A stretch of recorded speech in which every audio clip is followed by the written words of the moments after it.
বাংলাদেশ থেকে প্রথমবারের মতো নেপাল ভ্রমণ, থামেল থেকে পোখরা যাওয়ার রাস্তার সম্পূর্ণ অভিজ্ঞতা এবং প্রকৃতির সুন্দর রূপ দেখবেন এই ভিডিওতে। আজকে 14 ডিসেম্বর আমরা ঢাকা থেকে নেপালে যাচ্ছি। ঠিক এক মাস আগে আমরা বাংলাদেশ বিমানের টিকিট কেটেছিলাম। আমাদের প্রায় 42,000 টাকা করে টিকিট পড়েছিল। ঢাকা থেকে কাঠমান্ডু আমাদের ফ্লাইট টাইম ছিল 1 ঘন্টা 15 মিনিট। আলহামদুলিল্লাহ ফাইনালি নেপালের মাটিতে পা রাখলাম। জীবনের প্রথমবার দেশের বাইরে ট্যুর।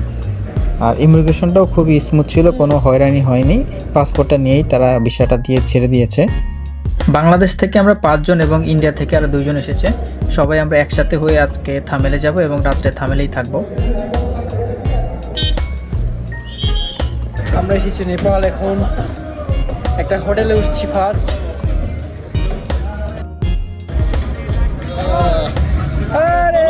ইন্ডিয়ান 2 ভাই আমাদের জন্য খাবার নিয়ে অপেক্ষা করছিলেন। প্রথমেই আমরা এখানে এসে লাঞ্চটা শেষ করি। আমাদের এখানে অনেকে অ্যালকোহল খায়, অনেকে খায় না, অবশ্য আমিও খাই না। মুরগি এবং ভাত খাচ্ছি।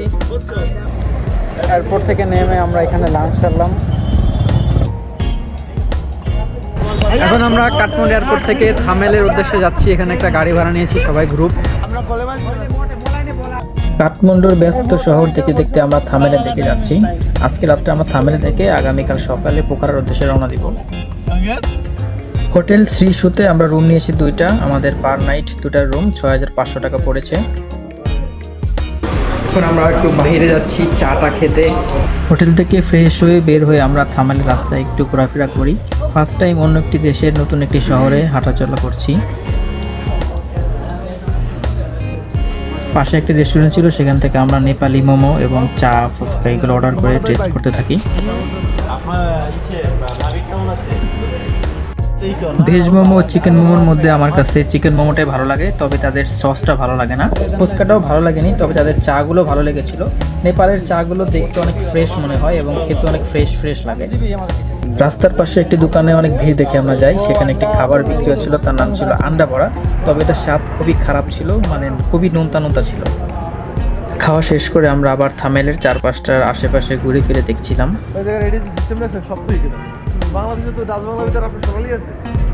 আমাদের টিম সম্পর্কে কিছু বলি। এখানে আমরা বাংলাদেশ থেকে 5 জন এবং ইন্ডিয়া থেকে 2 জন এসেছি। আমাদের এখানে হিন্দু, মুসলিম, খ্রিস্টান সবাই মিলেই আছে। আমাদের এখানে কয়েকজন অ্যালকোহল খায়, আবার অনেকে খায় না। আমিও খাই না এবং আমি খেতে সাজেস্ট করি না। এখানে হচ্ছে আমরা একটা হোটেলে খাবার দেখেছিলাম, ওটা এখন খেতে আসছি। রাতের খাবারে আমরা ভাত, ডাল ভর্তা, আলু ভর্তা ও মুরগি নেই এবং মহিষও ছিল।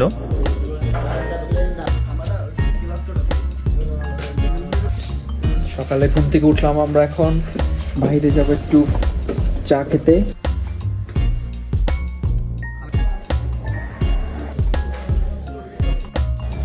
সুন্দর একটি সকালে আমরা থামেলের রাস্তায় হাঁটছি। চারপাশটা দেখতে অনেক সুন্দর লাগছে। এখানে তাপমাত্রা এখন 14 থেকে 15 ডিগ্রি, ভালোই ঠান্ডা আছে।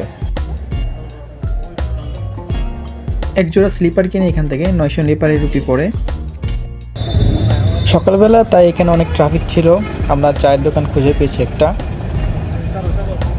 আমরা সেখানে একটু চা খেতে 10 মিনিট অপেক্ষা করার পর চা অবশেষে পেলাম।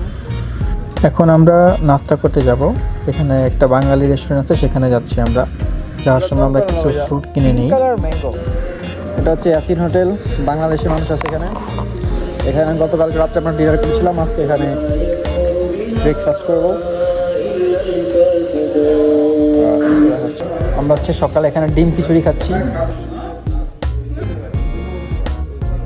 সকালে নাস্তা শেষ করলাম, এখন হচ্ছে আমরা হোটেলে যে চেক আউট করে চলে যাব পোখরার দিকে। আজকে সারাদিন আমাদের পোখরা যেতে সময় চলে যাবে।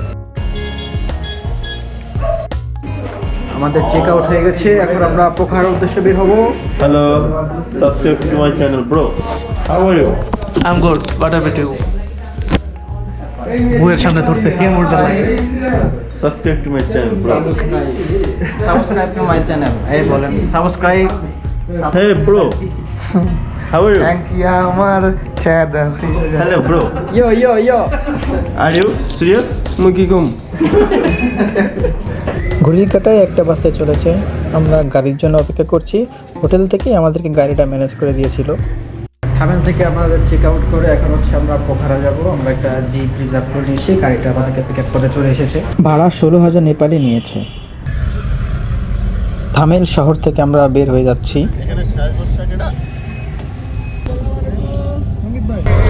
গাড়িতে উঠে আমরা এখন পোখারার দিকে যাচ্ছি।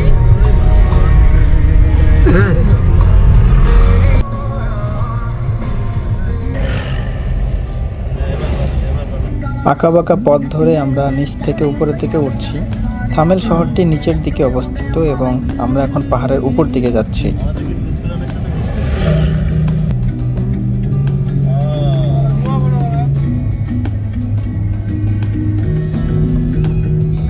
মাঝে মধ্যে এরকম কিছু ঝুঁকিপূর্ণ বাঁক আসে। পেশাদার ড্রাইভার ছাড়া আসলে নেপালের রাস্তায় চলা অনেক টাফ।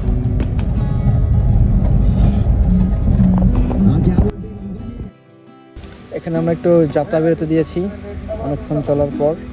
আর রাস্তা এখানে খুব উঁচু নিচু, যার কারণে শরীর অনেক ক্লান্ত হয়ে যায়, সব বমি চলে আসে, মাথা ঘোরে অনেকে। সীমান্ত হেল্প করছে ধাক্কা দিয়ে। যাত্রা বিরতি দিয়ে আমরা আবার চলা শুরু করেছি। এখানে নেপালে কিছু রাস্তা ভালো থাকে, অনেক আবার মাঝে মধ্যে একটু খারাপ থাকে, অনেক সময় কাজ করে রাস্তা। পাহাড় ঘেঁষে চলা রাস্তাগুলো দেখতে অনেক সুন্দর। আমরা রাস্তার ভিউ দেখতে দেখতে সামনে এগিয়ে চলি।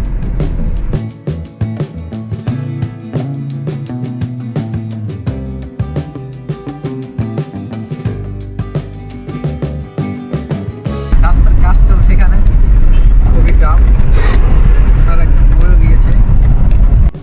নেপালের সব দিকে যেহেতু পাহাড়, তাই এখানে পাহাড় কেটে রাস্তা তৈরি করা হয়, তাই এখানে মোটামুটি সবসময় রাস্তার কাজ চলতেই থাকে।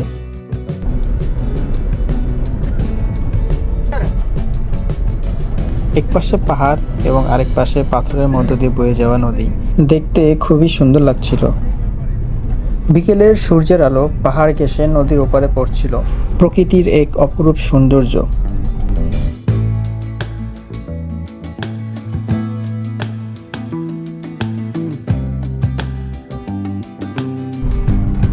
পোখারা যাওয়ার পথে আমাদের অনেকে কাহিল হয়ে গিয়েছে। বিস্তারিত রিপোর্টার সঙ্গীত ভাই বলবে। Subscribe to my channel, bro. বাপিদা বলবি তো তুই, আমি কি বলবো। আমরা এখন যাচ্ছি পোকরা, রাজীব আউট, সীমান্ত যায় যায়। ভাই একটা দিব, আমি স্লোগান দিব। হ্যাঁ, ফুয়াদ ভাইয়ের না জন্মদিনের উপলক্ষে না।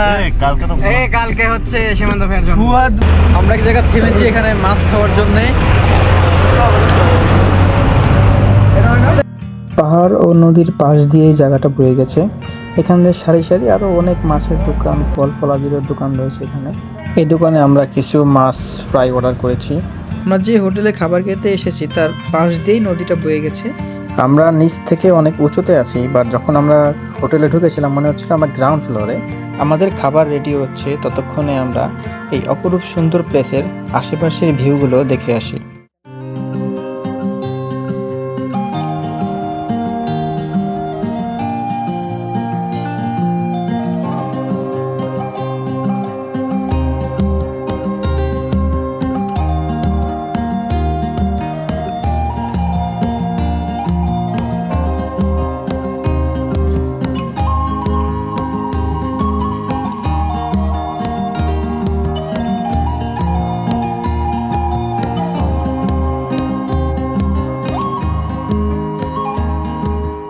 এখানে আমরা মাছ ফ্রাই করে খাচ্ছি, সাথে এত সুন্দর একটা ভিউ।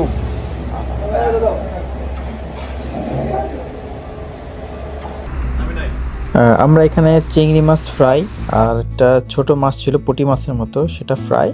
আর আমাদের দেশে আলুর চপের মতো দিয়েছিল, বাট ওটা আলুর চপ না, ওটা আলু দিয়ে তৈরি করে একটা খাবার। তো এই খাবারগুলো আমরা এখানে খাচ্ছিলাম।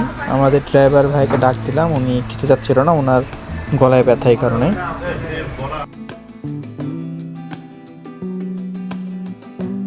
খাবার মোটামুটি ভালোই ছিল। খাবারের প্রাইস 200 থেকে 400 নেপালি এরকম হয়ে থাকে। খাওয়া শেষে এখন আমরা আবার পোখারার দিকে চলে যাচ্ছি।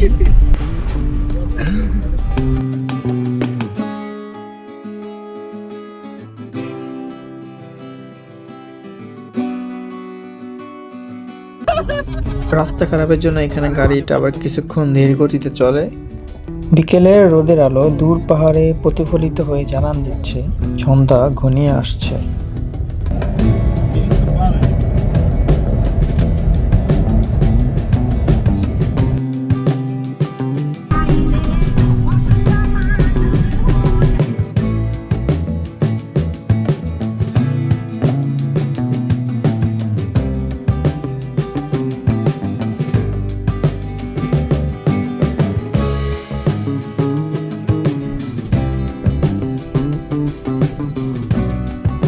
আমরা যে গাড়িতে যাচ্ছি এটা হচ্ছে ইলেকট্রিক ব্যাটারি চালিত, তাই এটাকে আপনার চার্জ দিতে হবে। চার্জ কমে আসছে, যার কারণে ড্রাইভার ভাইয়া গাড়িটা অনেক দ্রুত চালাচ্ছিল চার্জ দেওয়ার জন্য। এখানে একটা চার্জিং স্টেশন পাওয়া গেছে, এখানে চার্জ দেবে গাড়িটা। আমাদের হচ্ছে এখন যাত্রা বিরতি আধা ঘন্টা এবং গাড়ি চার্জ দিচ্ছে, তাই আমরা এখন একটা এরিয়াতে যাত্রা বিরতি নিয়েছি। এখানে আমরা একটু খাওয়া দাওয়া করবো। গাড়ি চার্জ হতে প্রায় 30 মিনিট সময় লাগবে। এই ফাঁকে আমরা ফ্রেশ হয়ে নিব, এখানে ওয়াশরুমের ব্যবস্থা আছে। এত সুন্দর একটা জায়গা এখন আছি আমরা, মার্শাল্লাহ। আর নেপালে তো বেশিরভাগ জায়গায় হচ্ছে পাহাড় কেটে রাস্তা তৈরি করা হয়, তো চারিদিকে শুধু পাহাড়, মধ্যেখানে আর কি রাস্তা। দূর পাহাড়ও মনে হচ্ছে এখানে রেস্টুরেন্ট বা কিছু একটা আছে, এখানে লাইট জ্বলছে। এখানে চার্জিং স্টেশনের পাশাপাশি কয়েকটা ভালো রেস্টুরেন্টও দেখলাম, আবার নিম্নমানের রেস্টুরেন্টও দেখলাম, হোটেল আছে এখানে। তবে আমরা এখানে রেস্টুরেন্টে আপাতত খাবো না, আমরা আশেপাশে এখান থেকে চা, কিছু ফ্রুটস খেয়ে নিব। এখানে একটা দোকান আছে, এখানে অনেক ফল আছে, আমরা এখানে কিছু ফল খাচ্ছি। এখানে কিছু একটা রান্না করছে চুলায় হয়তো।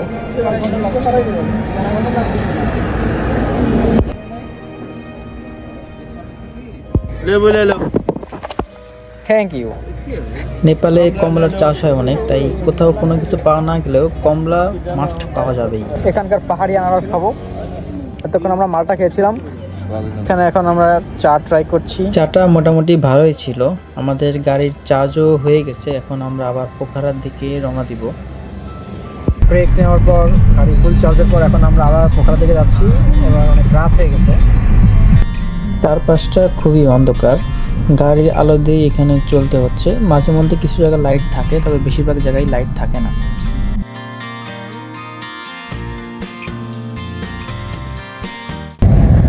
পাহাড়ের ভাঙা রাস্তা থেকে এখন আমরা পাকা 2 লেন রাস্তায় উঠেছি। আশা করি এখন আমরা খুব দ্রুত পোখরা পৌঁছে যাবো।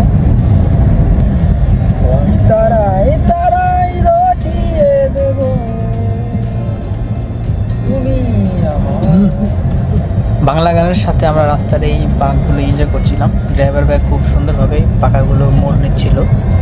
নতুন এই রাস্তাটি বেশিরভাগই কার্ভ এবং কার্ভগুলো অনেক সুন্দর। আমরা পোখরার কাছাকাছি চলে এসেছি, আর হয়তো সম্ভবত 10 কিলো দূর আছে।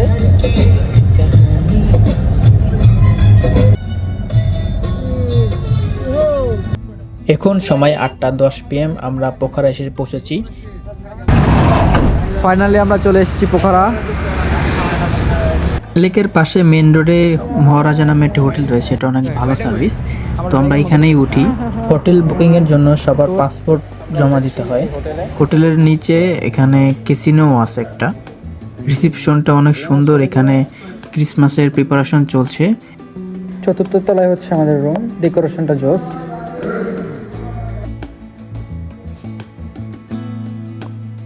আমরা 2টা রুম নিয়েছি, প্রত্যেকটা রুম 5000 টাকা করে পড়েছে পার নাইট।